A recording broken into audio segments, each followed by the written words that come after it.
We're here to taste the change, and on your plates we have a smorgasbord of examples of what that change that we're calling for actually tastes like.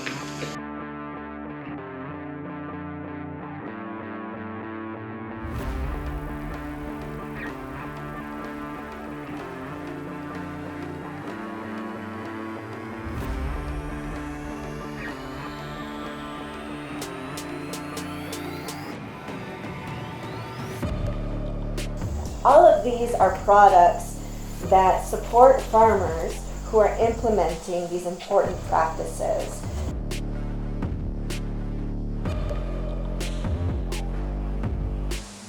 Between 2005 and 2018, the only sector that experienced an increase in greenhouse gas emissions was the agricultural sector, and that increase is 21.3%. which is shocking.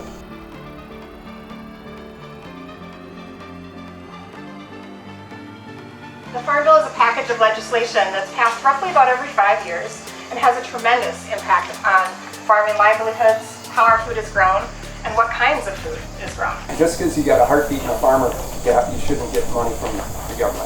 I don't think that's right. I think we should only be paid for environmental services. When it comes to dollar for dollar and acre for acre, how can we get those conservation objectives of clean water and healthy soil, and how do we sequester carbon out of the atmosphere and bring it back into our land? It does require support from NRCS and from communities and from eaters.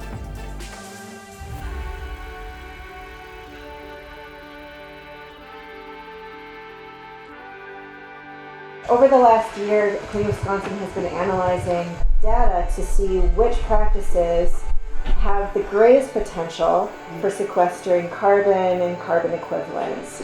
And what we found is that more perennials that we can get in the ground, more trees, the more woody shrubs, the more perennial grasses that are continuously covering the soil, the more we can integrate livestock into our landscape, the more potential we have to not only slow the emissions from our agricultural sector, but also reduce it significantly.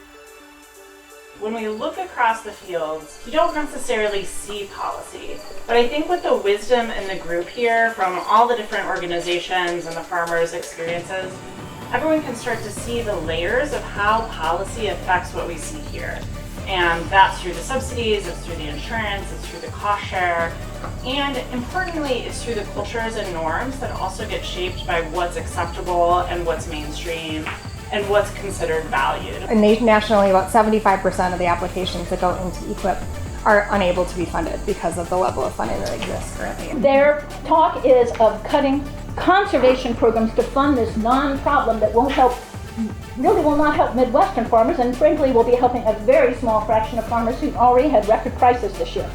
This is a hot, to the week, to the day issue that is going to illustrate why this is the year we have to say one of the most important issues for us in this Farm Bill is protecting programs that have been proven to be successful.